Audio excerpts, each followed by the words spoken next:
Chers tous, bonjour, bonsoir. Aujourd'hui est un nouveau jour. Je suis Timia, professeur des universités. Quand la Chine signe de grands accords avec l'Iran, Israël se déchaîne et les États-Unis le protègent. En mars 2021, la Chine et l'Iran signaient un accord stratégique de 25 ans. Un pacte de 400 milliards de dollars, pas un simple traité, un échange d'équilibre mondial.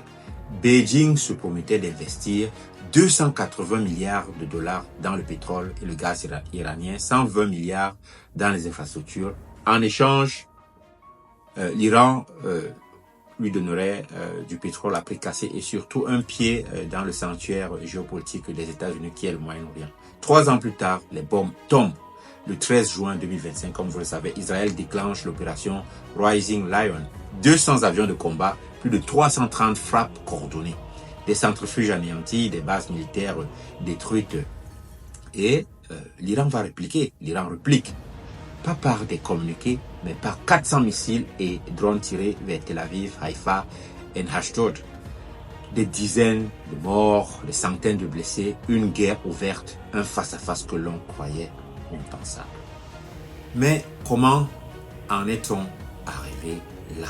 L'Iran ne frappe pas par le désespoir. Il frappe parce qu'il sait qu'il n'est plus seul.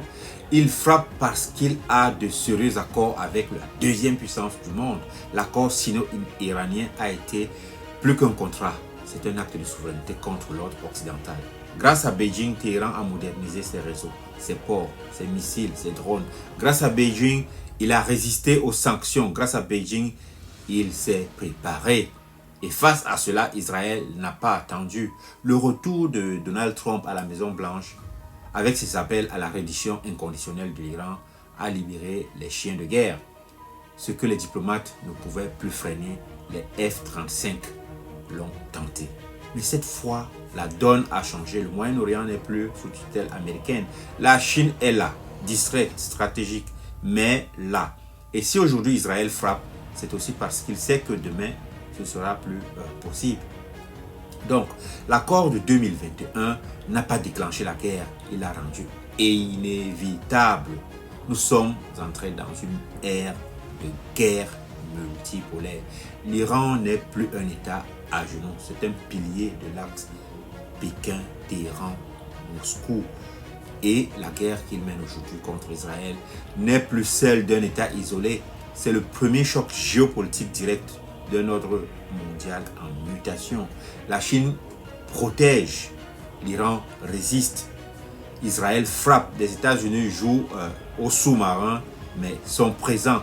L'Union européenne est dépassée et absente. L'Afrique observe pendant que le monde bascule. Visitez mon site web yabjimmy.com qui apparaît en bas de cette vidéo pour les détails de l'accord de 2021 entre la Chine et l'Iran. Je vous remercie.